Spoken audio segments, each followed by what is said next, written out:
Bonjour à tous, heureux de vous retrouver à nouveau aujourd'hui. Que Dieu vous bénisse. Voilà, autour de votre petit déjeuner, autour d'une pause, peut-être matinale plutôt, parce que nous voulons donner la priorité au Seigneur.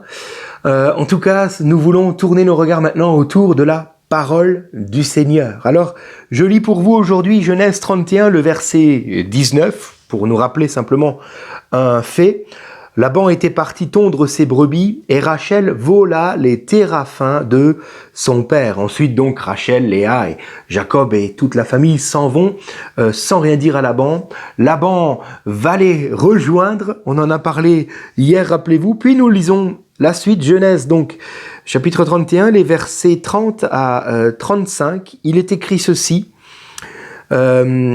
C'est Laban qui parle à Jacob. « Maintenant que tu es parti parce que tu languissais après le foyer de ton père, pourquoi as-tu volé mes dieux ?» Donc les téraphins que Rachel avait pris. Jacob répondit à Laban, « C'est que j'avais peur. Je me suis dit que tu m'enlèverais peut-être mes filles. Quant à celui auprès duquel tu trouverais tes dieux, qu'il cesse de vivre. Devant les membres de notre parenté, reconnais ce qui t'appartient chez moi et prends-le. » Jacob ne savait pas que Rachel les avait volés. Laban entra dans la tente de Jacob, dans celle de Léa, dans celle des deux servantes, il ne trouva rien. Il sortit de la tente de Léa et entra dans celle de Rachel. Rachel avait pris les téraphins, les avait mis sous le bas du chameau et s'était assise dessus. Laban fouilla toute la tente et ne trouva rien. Elle dit à son père, « Mon Seigneur, ne te fâche pas si je ne peux pas me lever devant toi, car je suis indisposé. » Il chercha les téraphins et ne les trouva pas. Amen. Alors dans ce passage, nous voyons une facette de Rachel que bien sûr nous n'aimons pas. Elle est malhonnête finalement. Elle va dérober les téraphins de son père. En plus, elle va le faire au moment où son père sera parti au loin pour tondre ses brebis. Donc Rachel est une voleuse et une calculatrice. Elle sait exactement à quel moment elle doit voler. Vous voyez ? Rachel aussi va faire croire finalement qu'elle a ses règles et qu'à cause de cela elle ne peut pas se lever de son chameau alors qu'en réalité elle avait caché les téraphins sur son assise. Donc Rachel est fourbe et menteuse. Mais il y a pire que tout cela. Le pire, c'est que Jacob, son mari, n'en savait rien. Elle avait tout fait dans le secret. En général, lorsque nous agissons en secret, c'est que nous sommes conscients de mal faire. Parce que nous savons bien que si les autres savaient ce que nous faisons, alors ils nous le reprocheraient parce que c'est mal. Donc, si tu es en ce moment en train de faire quelque chose dans le secret, rappelle-toi que c'est quelque chose de mal. Toujours. Toujours, peu importe les excuses que tu te trouves, parce que justement, ceux qui agissent en secret ont toujours raison. C'est-à-dire qu'ils vont toujours se trouver une bonne excuse. Ils vont toujours dire « oui, mais si j'ai fait ça, c'est parce que… » Et là, ils peuvent vous sortir une liste à rallonge avec 1000 excuses. Mais en réalité, nous n'avons jamais raison d'agir en secret. Alors peut-être que Rachel se trouverait des excuses aussi. Par exemple, pourquoi a-t-elle volé les téraphins ? Eh bien… peut-être avait-elle, elle aussi, confiance en eux pour la prospérité de sa propre famille. Alors elle était finalement idolâtre comme son père.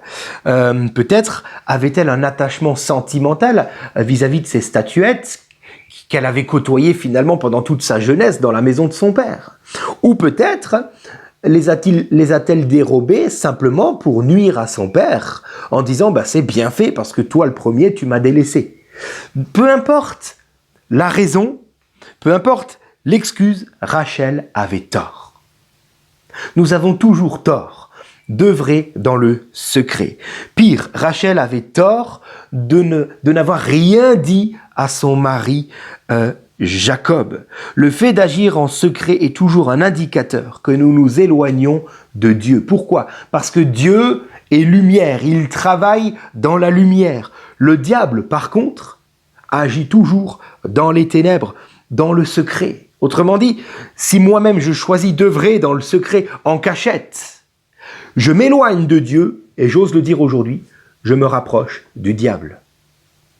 C'est un avertissement, je le crois aujourd'hui, pour quelques-uns. Le Seigneur, en nous disant cela, n'est pas en train de nous condamner, mais plutôt de nous dire « reviens maintenant à la lumière ». afin que je te pardonne, afin que je te restaure. Lorsqu'un couple se cache des choses, c'est le début de la fin. C'est toujours le début de la fin. Tous les couples qui se séparent ont d'abord commencé par se cacher des choses.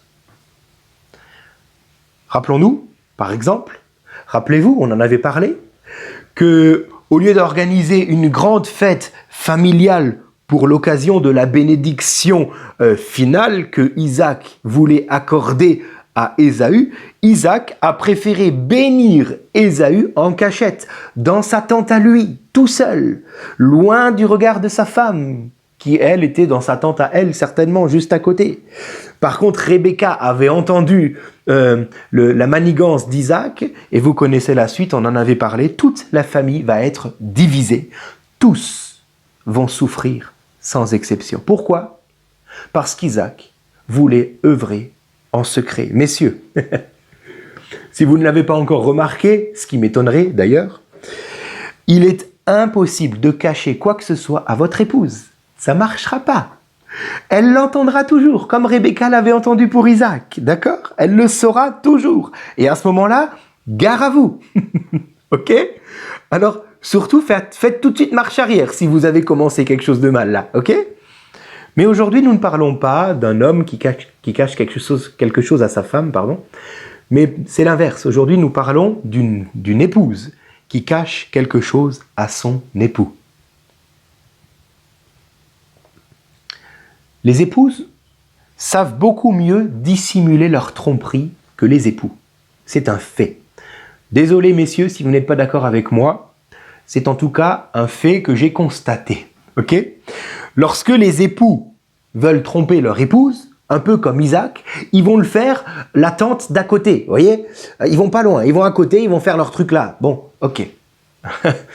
Mais lorsqu'une épouse veut tromper son époux, elle est prête à cacher l'objet de sa tromperie en s'asseyant dessus et en prétextant avoir des règles.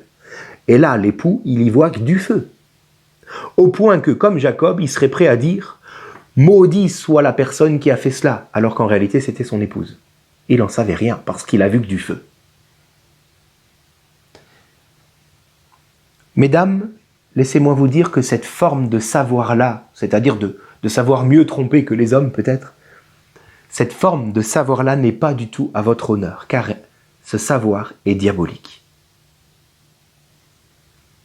Quelle sera la fin de cette tromperie entre Rachel et Jacob ? Verset 31, je vous le relis. « Quant à celui chez qui tu trouveras tes dieux, dit Jacob à Laban, il ne vivra pas. » Jacob aimait tellement Rachel que, au grand jamais, il ne pensait qu'elle serait capable d'une telle chose, d'une telle tromperie. Pourtant, elle l'a fait. Alors, j'aimerais vous lire le Proverbe chapitre 5, les versets 3 à 6. Il est écrit ceci. « Certes, les lèvres de l'étrangère ruissellent de miel. » Alors, le terme « étrangère », là, en hébreu, se dit « zwurg » et veut dire être étrange, être cachotier, donc faire les choses en cachette. Vous comprenez ? Donc, ça rejoint un petit peu ce que Rachel a fait à Jacob. Et donc, je relis pour vous. « Certes, les lèvres de l'étrangère, d'une femme qui cache les choses, ruissellent de miel et son palais est plus doux que l'huile. » Hein, en général, on n'y voit que du feu. Okay, c'est ce qu'on a dit.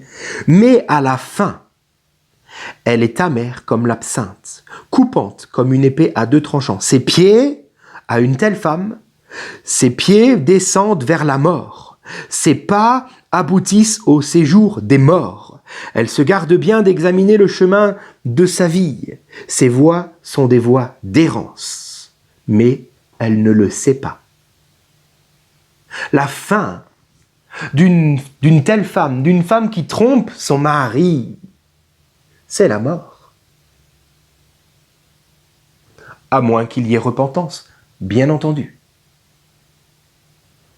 Et c'est exactement ce que nous voyons pour Rachel. Jacob va prononcer cette parole de malédiction sans jamais penser que cela concernait son épouse.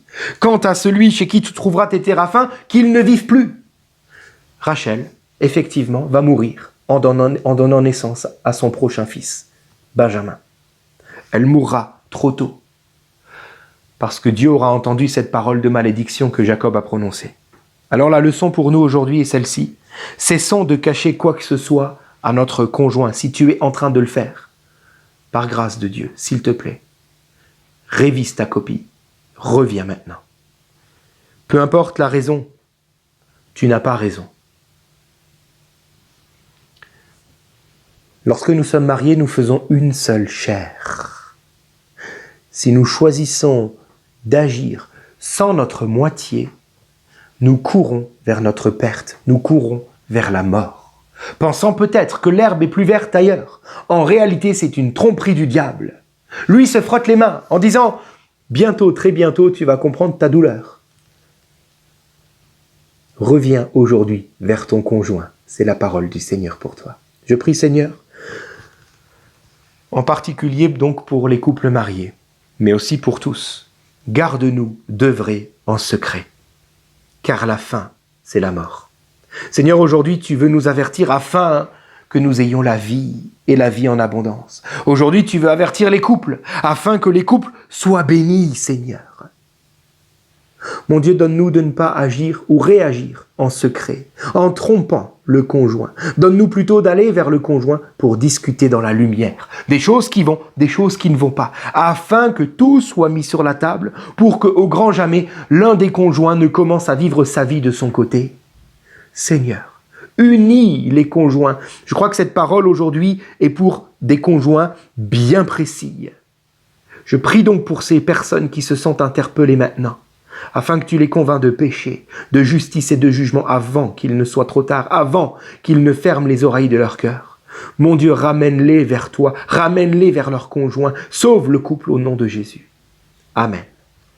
Voilà, que Dieu vous bénisse et à demain.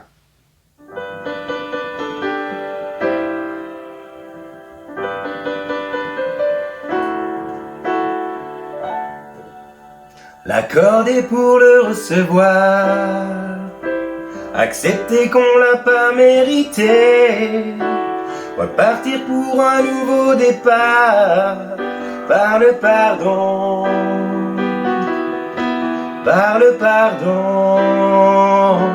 tout recommencer. L'accorder pour le recevoir, tirer un trait sur le passé, croire encore qu'il n'est pas trop tard, par le pardon,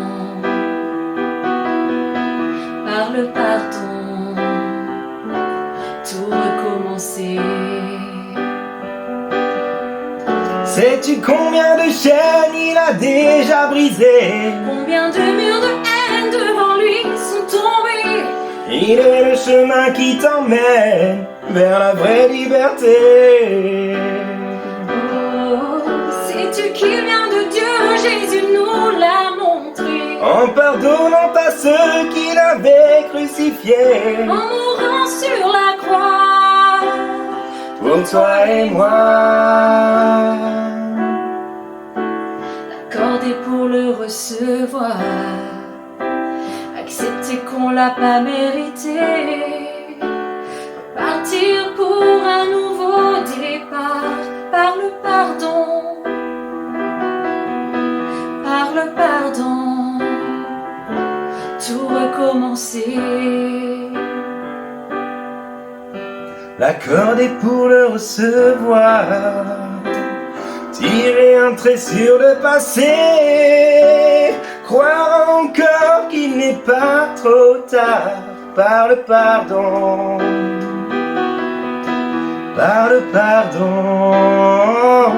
tout recommencer. Je sais c'est pas facile quand on a trop saigné, quand les images défilent qu'on peut pas oublier, quand même le temps n'a rien effacé. Oh, je sais c'est impossible sans le secours de Dieu, sans sa main visible qui nous bouscule un peu, qui vient nous rappeler qu'il a pardonné. accordé pour le recevoir. Tirer, entrer sur le passé, croire encore qu'il n'est pas trop tard. Par le pardon, par le pardon, tout recommencer.